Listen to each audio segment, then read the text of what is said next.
Yun yung angkas ko. Ang aming lawn mower. Kasi ayaw nang gumana. Pero sakto, meron tayong kaibigan na marunong magayos yan. Yung tatay ng sinusundo ko, yung kasama ni Lian lagi. Yan. Dadali natin ito doon sa bahay nila para ma-check kung ano problema. Ayaw mandar eh. Kaya yun, dali natin. Oh, Sunday. Oh, Monday. Oh, Tuesday. Oh, Wednesday. Oh, Thursday. Oh. Yan, ito na yung kinuha namin. Ay, bumubukas mami. Pero mo ba yung tape? Titik na mga din nila yun. Ayan, ito na yung sideline namin ni Dylan. Meron kaming na-recruit na isa, tiga-buwan. Ayan si Dylan. Lalagyan na namin sa UPS. Ayan. Ba't tontuwa yung mga mga in-check? Siguro malaki kita nila doon, no? Yun, okay na. Sa UPS. Kumita na naman kami. Okay na daw, sabi niya. Ayan. Dropshipping, mayaman. Hindi ko alam kung anong negosyo na, pero basta gano'n. Napag-utosan lang kami. Siyempre may yan. Kasamang kumita naman kami ng konti. Adilan kamay mo. Mawa ka ng pintuan. Kumita naman kami ng kahit pa paano. Nagawa ka. Medyo lang matrabaho. Kasi ang dami namin pinuntahan ni Dylan. Tapos yung mga barcode, no? Yung mga barcode, nilagyan ko pa ng XXX. Tapos malayo sa amin to eh. 20 minutes ang biyahe. Yun. Kumita lang din ng kaunti. Kaysa wala, di ba? Hindi ngayon. May pangkain kami. Saan tayo kakain, Dylan? McDonald's na naman, huwag nyo. Mga 20 na dalawa. Parang malambot to, no? Dito kami sa Costco ngayon. Tapos kumain na kami. Tapos bilhin na kami ng chicken, ulam namin. Hindi na ako makapag-vlog ng complete Costco ah. Susunod na lang pagbalik namin dito. Mga next week siguro. Balik tayo. Pahapiaw lang. Yan si Dylan, busog na yan. Hinahanap namin yung batmat na yung 20 lang yun, mami, no? Maganda, 20, dalawa pa. Isang maliit, isang malaki na mat. Vitamins nila. Oo nga, vitamins. Kaya kami pumunta dito, gawa ng vitamins nila.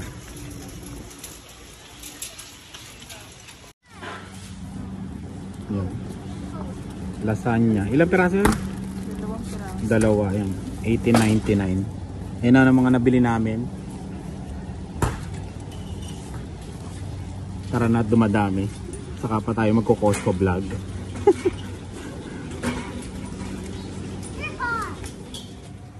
Yon. Merong lumpia wrapper na Bili na tayo ng 3. Stock. Ito kasi yung masarap na lumpia wrapper. Nandito ako sa TND. Yan. Filipino store. Ano pa yung bibilin ko dito? Nakalimutan ko na uli. Ang daming paninda dito. Tsaka mura. Tsaka may discount. Teka lang ha. Bitawan ko muna yung camera. Yun. Eto pala. Malunggay. Tapos yan. Mani. Yung breading mix. Tapos pampalabok. Yun. Atsuete. Yan. Itong binili natin. Lagay muna natin. Yun. TND huwag niyo kalimutan. TND. Filipino Sari-Sari Store. Sa yan? Dito sa Northwest. Mani Sarap to.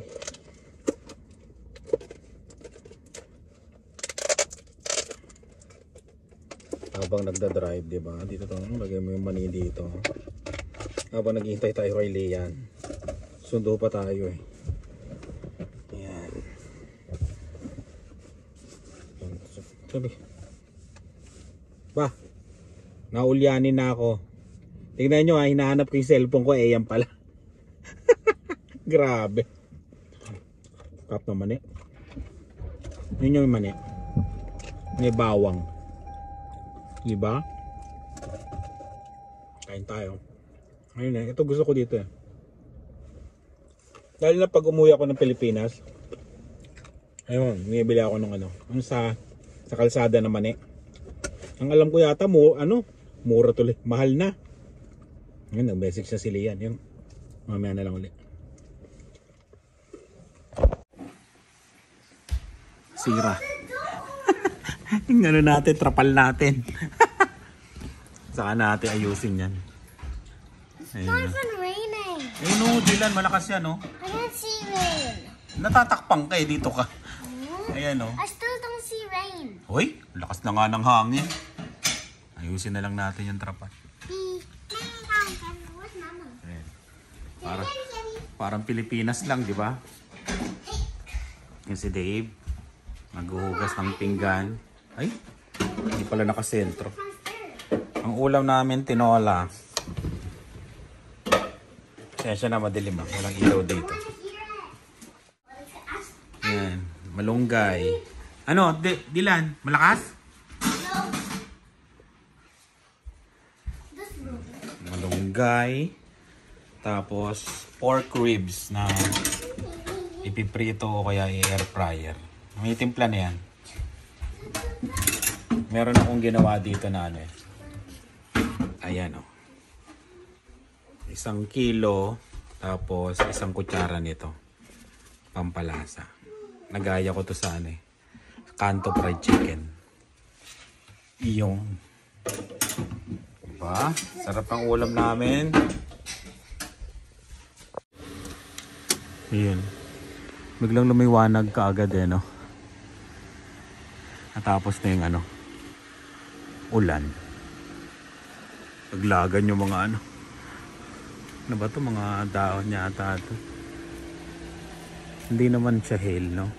Kala namin hail eh. Ito nalaglag. Ay, sa ano na to?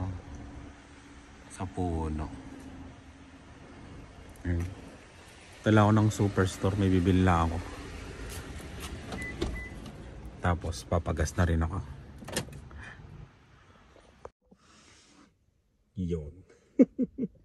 Nandito tayo ngayon sa South. Yan. May nakuha tayong pasahero. Yun. Kaya napunta tayo dito. Tapos may nakuha uli ako dito pagtambay ko. Malapit lang dyan. Yun. Shoutout sa'yo ate.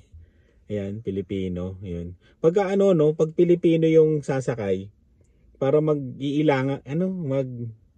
yung may ilang ka muna. Kasi hindi mo alam kasi kung Pilipino siya o hindi eh, di ba? Ako ba, hindi ba ako mukhang Pilipino? Parang rin, kasi pagtingin ko sa kanya, parang hindi rin siya Pilipino. Parang siya eh. Parang ba tawag doon? Para siyang Spanish, ganun. Parang ganun, yan. Ayun. Kaya hindi, sabi ko lang, hello. Ayun. Tapos tinawag ko yung, ayun, hello. Tapos, yun. Tapos bigla na lang nung inaatid ko na siya, nagda-drive ako. May tumawag sa kanya. Ayun, nagtagalog. Sabi ko, Pilipino pala si ate. Pilipina, yan. Pilipina pala si ate. So, isip ko. Tapos yun, nagda-drive uli ako. Hindi muna ako may kasi nga may kausap siya sa telepono. Tapos yun, binabahan niya na.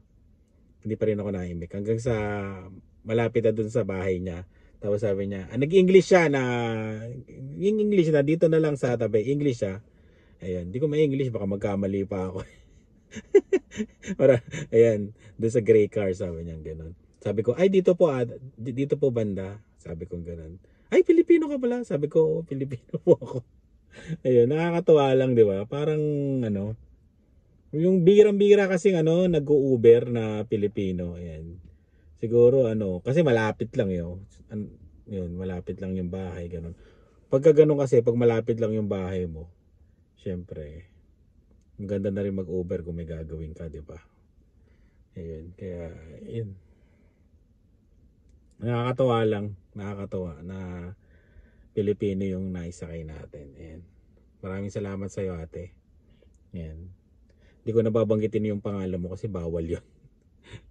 Kasi confidential yan sa Uber. Bawal banggitin yung pangalan. Pero yun, shoutout sa iyo, ate. Yan. Ano ba ba? Wait lang ako dito na na tumunog. Alam ko tutunog to kasi maganda dito sa tumambay dito sa South yan. Uwi na muna sana ako, babalik kasi nakatid ako dito tapos babalik na sana ako. Maganda dito ang tumambay. Mga ilang minuto ka lang natatambay dito, tutunog at tutunog. Tapos meron pa lang event bukas sa ngayon pala may event na yung parang sa mosaic yan, cultural. Parang iba't ibang bansa yan kasama Pilipinas yan. Bukas pupunta kami kasi may meet and greet ang Jollibee. Yan. Si Jollibee nandun. Kaya yun. Para sa mga dinosaur yun. Ma-meet nila si Jollibee in person. Bukas kami pupunta kaya ngayon nga may mga nag-message na kung nandun daw kami. Sabi ko wala pa. Tsaka hindi ko naman nasabi sa kanilang nabiyahe ko. Tsaka may pasok pa mga bata bukas kaya alanganin pag ngayon pupunta. Mga Friday kasi bukas yun. Bukas pupunta. Yun. Ayun pala bago baka tumunog na naman to yan Shoutout Joanne yan. Hindi ko alam kung pwedeng banggitin yung apelyido nyo Yun, shoutout Joanne, happy birthday yan. Happy birthday yan. Happy birthday daw sabi ng asawa mo yan, si Denver. Shoutout Joanne, happy birthday. Sana makatikim naman ako ng pansit o spaghetti. Joke lang. Happy birthday Joanne. Yan. Sabi nga ni Dewata, lilipas din yan. No? Hindi, happy birthday talaga. Ayan. Ay, nako.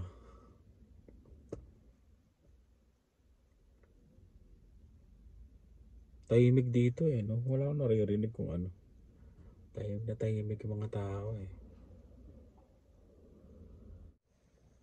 Hindi na naman ako sa peso na to Nakakakuha ako pag dito ako nakaharap.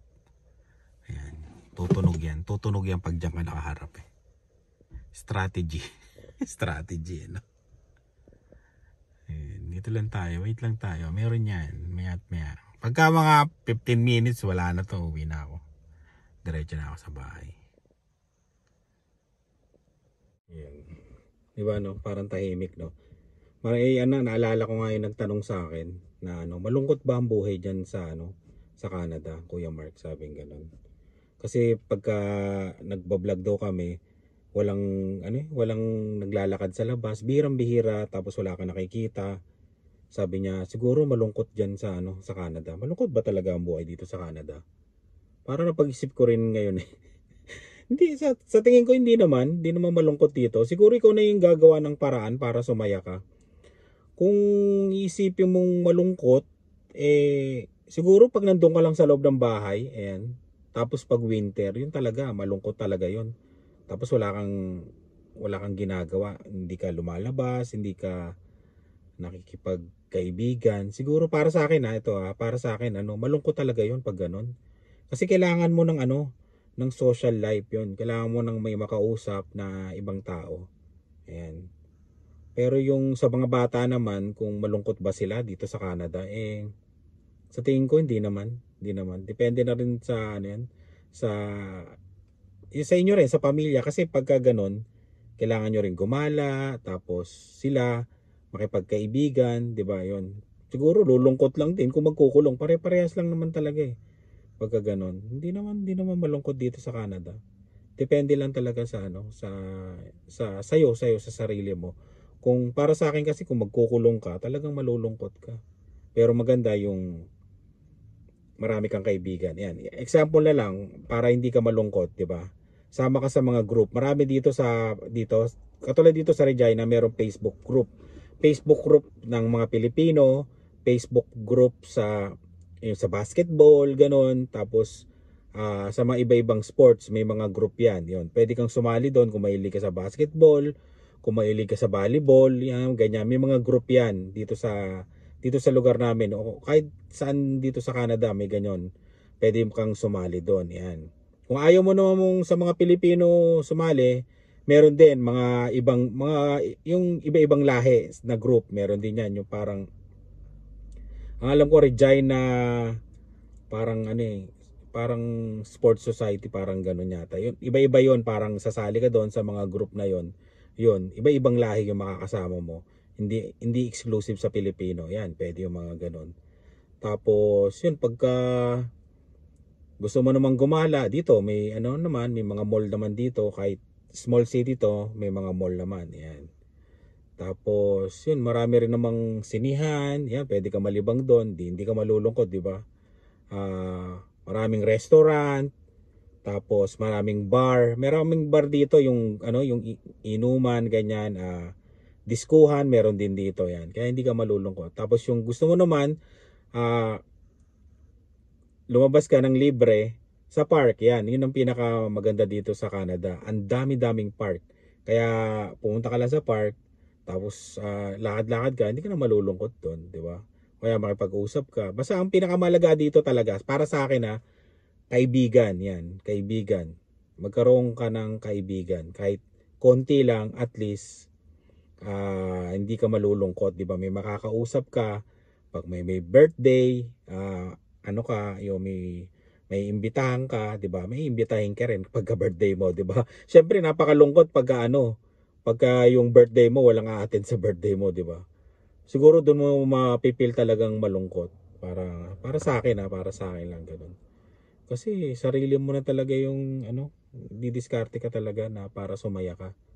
Ayun, pero kung talagang mahilig ka lang manood ng movies, ganyan, o kaya sa Netflix, yun, para sumaya ka, pwede rin naman. Pero para sa akin, pakikipagkaibigan, yan, pinakamahalaga para maging masaya. Yan. Tapos yun, kung sumasaya ka pag nagtatrabaho ka, di mag-OT ka na lang, di ba? Para hindi ka malungkot, di ba? Kasi malungkot ka pag wala kang pera, di ba? No, ayun. Yun talaga, nakakalungkot talaga yung pag walang pera. Ayun. Nakakalungkot siya pag walang pera talaga. Yun ang mahirap. Kaya kailangan magtrabaho ka, mag-OT ka. Ayun. O kaya sideline, yan, sideline ganito pag pag walang ginagawa, ayan, pag tumunog, alis, yan, ganun lang, sideline lang. Pero hindi ako bumababad birang-bihira. Ayan. Pagka maya-maya, uwi na rin ako pag hindi tumunog to. Ayan. Kaya yun, kung nagtatanong na malungkot ba dito sa Canada? Para sa akin, hindi. Lalo na pagkakasama mo pamilya mo, hindi ka malulungkot, di ba? Ayan. Pero lang kung yung nga, yung pag OFW ka o kaya student ka, mag-isa ka dito, yun, yung mga sinabi ko, makipagkaibigan ka, yun, sali ka sa mga group, ganun. Ganun din ang gagawin mo para maging masaya ka. Ayan. Kaya yun, yung mga natatakot dyan, yung mga naiisip nila na malulungkot sila dito sa Canada. Kasi sabi nila merong, madedepress ka. Sa winter yon, sa winter.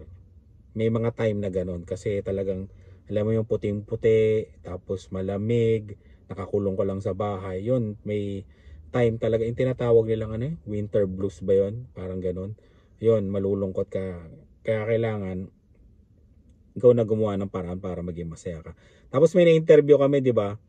Nag-take sila ng vitamin D, yon, pag winter, kasi daw para nakakapag ng immune system mo.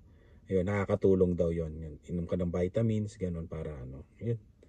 Kaya yun lang masasabi ko. Bigla ako naalala na malungkot kasi, di ba, pagka ganito, parang walang tao, walang tao. Parang malulungkot ka nga kung wala kang lalo na pag nasa small town ka. Yung sa small town, ibang usapan na yan. Lalo na kung 5 Pilipino lang kayo. Kailangan talaga maging palakaibigan ka na, kasi kaibiganin mo na yung ilang Pilipino doon, di ba? Para hindi talaga kayo malungkot. Kasi kung hindi mo pa kakaibiganin yung konti na lang kayo, ay siya, talaga malulungkot kayo pag gano'n. Kaya yun. Siguro mga 2 minutes hindi na tumunog to. Uwi na tayo. Ayan. Uwi na tayo. Ayan, pag ganun. Pero pag habang bumabiyahe tayo, tumunog. Isa pa tayo. Ganun lang. Ayan. Kaya yun. Maraming salamat sa laging panonood sa inyo. Yan. At sana talaga makapag-upload na tayo araw-araw. Kasi napabayaan na namin yung YouTube namin. Hindi na ako nakapag-upload kumbaga na busy ng konti. Ayan. Kaya sana makapag-upload tayo ng every other day o kaya every day uli. Kaya yun, maraming salamat sa laging panonood. Ingat po kayo at God bless. Bye.